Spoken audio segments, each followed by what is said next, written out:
नमस्कार संतो, मेरे चैनल पर स्वागत है। संतो, आज बात करेंगे कि सार नाम कोई धुन नहीं, सुमरन कैसे करें। जी हाँ, इस टॉपिक पर बात करेंगे क्योंकि सार शब्द सार नाम जो है, आज बहुत सारे चैनल्स हैं जो कबीर के नाम से चैनल बनाए हैं और वो अक्सर सार नाम की बातें करते हैं। दोस्तों, मेरा चैनल बहुउद्देशीय चैनल है। मेरे चैनल में आपको अनेक प्रकार का वीडियो मिलेगा। इसमें सबसे मूल वीडियो है मेरा मानवता की सेवा। तो मानवता सेवा के लिए मैं हर वीडियो डालता हूँ, हर विषयों पर, चाहे राजनीतिक हो, ऐतिहासिक हो, सामाजिक हो, आध्यात्मिक हो। आज मैं तो आज की मेरी वीडियो रहेगा अध्यात्म सीरीज पर। तो अध्यात्म सीरीज पर आज की वीडियो समर्पित है। तो वही सार नाम कोई धुन नहीं और सुमरन कैसे करें। तो आपने तो अलग अलग व्याख्या सुना हुआ होगा। कोई कहता है कि सार नाम हमारी सांसों में है, उसको सुनो। कोई कह रहे हैं सार नाम हमारी सांसों में नहीं है, वो सूरत में है, वो अलग है, उसको सुनना है। मतलब कोई कह रहा है कि सार नाम धुन है, उसको सुनना है। संतोष जो धुन बना होता है वो वर्णन से बना होता है, शब्द से बनता है। एक धुन आता है अनाहत नाद, जो स्वतः बज रहा है हमारे अंदर, उसको सुनो, वो है सार शब्द। सबसे पहले बता दूं, सार शब्द जो है वो कोई धुन नहीं है, कोई अनाहत नाद नहीं है। क्योंकि कहा भी गया है, जाप मिटे अजाप मिटे, अनहद भी मर जाए। कि जाप भी मिटना है, अजाप को भी मिटाना है, अनहद को भी मानना है। क्योंकि सदगुरु कबीर की अपनी खुद की वाणी है कि मोहे वो सदगुरु भावे, जो आवागमन मिटावे। मोहे वो सदगुरु भावे जो आवागमन मिटाए। आंख न मूंदे कान न रूंदे तनिक कष्ट न धारो, खुले नैन सहस शुद्ध रूप निहारो। संतोष सहज समाधि भली, समाधि भली, सहज समाधि की बात हुआ कि सहज समाधि में होता क्या है, क्या होता है। मुझे वो गुरु भावे जो आवागमन मिटावे, द्वान न रोके पवन न रोके, न अनहद उलझावे। द्वान न मुंदे पवन न रोके, न अनहद उलझावे। यहाँ पर अनहद जो वो सदगुरु भावे कह रहा है कबीर जी, जो न किसी को पवन को रोकता है, न द्वार मूंदता है। द्वार मूंदना मतलब आँख कान बंद करना। वो आँख कान बंद नहीं करवाता, कान को बंद नहीं करवाता, आँख को बंद नहीं करवाता। ध्यान से सुनना, आँख को बंद नहीं करवाता। यानी अगर कोई तुम्हें आँख बंद करके अगर सार नाम की विधि बताता है तो झूठा है, वो असली सदगुरु नहीं हो सकता। ये कबीर की वाणी है, कबीर की वाणी है, अपनी अपनी खुद की वाणी है कि वो सदगुरु भावे, पवन न रुके, द्वान न मुंदे, न अनहद उलझावे। तो ऐसे सदगुरु खोजना है जो आपको आंख बंद न कराए, न अनहद पे उलझावे। तो ये सार शब्द है क्या? कि जब वो अनहद नाद नहीं, कोई शब्द नहीं है, तो सार शब्द क्या है? तो इसके लिए कहा सार शब्द चिन्हो रे भाई।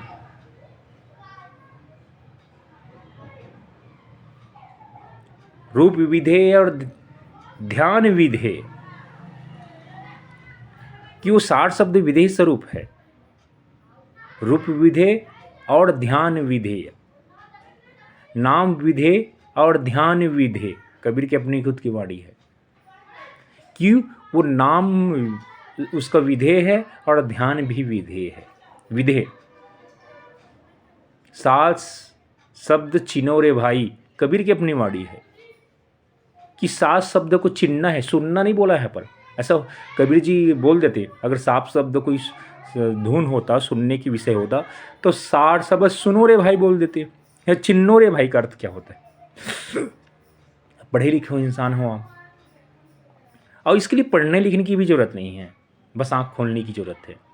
क्योंकि होता है ना, कोई दावा तो करते हैं हम पढ़े लिखे हैं, लेकिन सोच तो उसको अनपढ़ से भी जीवित होता है, क्योंकि अहंकार होता है, अहंकार में किसी बात को स्वीकारना नहीं है। यम सार शब्द चिन्हो रे भाई, कहा चिन्हना है, पहचानना है। और पहचानने का अर्थ ये नहीं होता कि आप उसको सुनो, चिन्ह के अर्थ होते हैं आँख से चिन्हते हैं ना किसी चीज़ को, किससे पहचानते हैं, चिन्हते किससे हैं, आँख से। तो इसका मतलब वो देखने का विषय है, हाँ देखने का विषय है। और कबीर जी ने कहा खुले नयन हंस हंस देखो सुंदर रूप निहारो, अर्थात कबीर जी बोले कि सार वो खुले आँख से दिख रहा है, आँख बंद करने की बात ही नहीं है, इसलिए आँख न मुंद कान न रुन कहा कबीर जी ने। तो क्या क्या कहा कबीर जी ने, आँख न मुंद कान, आँख नहीं बंद करना। सार शब्द चिन्हो रे भाई, चिन्हना है, नाम विधेय और ध्यान विधेय, और उसका नाम भी विधेय है। विधेय, नाम विधेय मतलब, मैं उदाहरण सब समझाता हूँ। जैसे कि अमिताभ बच्चन, अब अमिताभ बच्चन जी को कोई लंबू कहे तो लंबू जो कहे तो लंबू क्या हो गया, नाम विधेय हो गया। विधेय मतलब उसके आकार को बता रहा है वो, अमिताभ बच्चन उसका नाम हुआ। लेकिन अगर यहाँ नाम देह हो गया, वो नाम देह यानी अमिताभ बच्चन देह का नाम है, लेकिन यहाँ पर क्या गया, नाम विधेय। अर्थात जब लंबू कहोगे तो नाम विधेय हो गया, क्योंकि उसका नाम नहीं है, फिर वो उसका आकार का, इसलिए नाम विधेय, तो शब्द का नाम विधेय है, यानी ऐसा नाम जो उसके आकार को इंगित करता हो। तो उसके आकार को इंगित करने वाला तो निराकार ही शब्द हुआ ना, कि निराकार कोई नाम नहीं हो सकता, तो उसका नाम भी निराकार ही होना चाहिए। तो मैं अंत में बताऊंगा उसका नाम कैसे निरंकार है, उसका नाम कैसे निरंकार है मैं अंत में बताऊंगा। और ध्यान विधेय, अब तो ये नाम तो हो गया निराकार, लेकिन ध्यान भी निराकार होना चाहिए। अब यहाँ पर हर गुरु फंस जाएगा, कैसे, चलो नाम निराकार जपा दिया, निराकार निराकार निराकार, अब ध्यान निराकार कैसे कराओगे, क्योंकि ध्यान के लिए उस वस्तु को पहले एक बार देखना जरूरी है। हाँ, एक बार देखना जरूरी है। अगर बोले आपको राजू का ध्यान करो या आप कहे मुंबई का ध्यान करो, तो आप एक बार मुंबई को देखो ना, आप देखे नहीं हो मुंबई का, तो कैसे उसका ध्यान कर सकते हो, कैसे ध्यान कर सकते हो। आप बोले कि मुंबई का ताज होटल है, अब उसको देखो ध्यान करो, तो कैसे, आपने तो देखा नहीं है मुंबई के ताज होटल को, तो पहले तो मुंबई के ताज होटल को देखना जरूरी है ना। इसी तरह ध्यान विधेय बोला कबीर जी ने, तो इसका मतलब विधेय यानी निराकार, उस निराकार का ध्यान करना है। तो पहले निरंकार का देखना, निराकार का देखना है हमें, पहले एक बार निराकार। तो जो समय के सद्गुरु होता है यही पहचान है कि वो जब दीक्षा देता है तो पहले निराकार का दर्शन कराता है। ध्यान आजकल उल्टा हो रहा है कि ये मंत्र जप लो, ये साधना कर लो, ये ध्यान कर लो, ये सुरती जमा लो, तब परमात्मा मिलेगा। ये असली सद्गुरु ऐसा नहीं करता तब परमात्मा मिलेगा। असली सद्गुरु पहले परमात्मा दिखाता है, असली सद्गुरु पहले परमात्मा को दिखाता है, फिर उसका ध्यान कराता है। तो जो दिखाता है वही सार शब्द है, और कोई उधून नहीं है। तो हमारा आंखों के सामने है वो सार शब्द, मैं उसको जानता हूँ, सदगुरु की माता जी, क्योंकि मैं संत निरंकारी मिशन से जुड़ा हूँ, मुझे पता है सार शब्द हमारे सामने ही और आंखों से दिख रहा है। जैसे मैं आपको देख रहा हूँ वैसे मैं उस सार शब्द को देख रहा हूँ, आप यकीन नहीं करेंगे। और फिर उसके बाद नाम दिया जाता है, तो ध्यान भी उस निराकार का, नाम भी उस निराकार का। तो संत निरंकारी मिशन में आपको परमात्मा पहले दिखाया जाता है, निराकार को सामने। देखो हमारे यहाँ परमात्मा का नाम को निरंकार कहा जाता है। निरंकार क्या हुआ, कोई नाम नहीं हो, उसकी आकार है, निराकार से निरंकार। क्योंकि हम जानते हैं निराकार सिख धर्म, क्योंकि यहाँ की जो सद्गुरु हुआ वो सिख धर्म से हुआ है, और सिख धर्म की भाषा के कारण निराकार शब्द निरंकार हुआ, समझ में आया। तो निरंकार हुआ तो निरंकार नाम हुआ यहाँ। लेकिन यहाँ निरंकार नाम देने से पहले परमात्मा का ध्यान कराया, दर्शन कराया जाता है।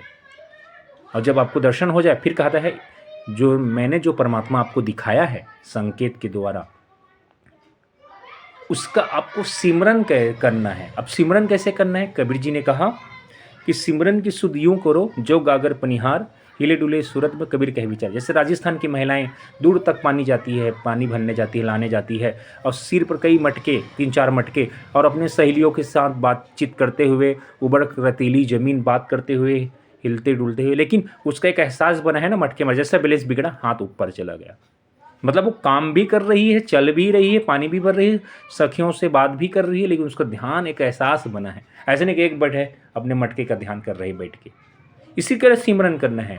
तो क्या क्या बात हुई है, ध्यान से सुनना। कि पहले परमात्मा का दर्शन, वो भी निराकार होना चाहिए, कोई मूर्ति न दिखाए आपको, अब साक्षात्कार दिखाना है आँख खोल के। तो फिर नाम भी उसका निराकार ही होना चाहिए।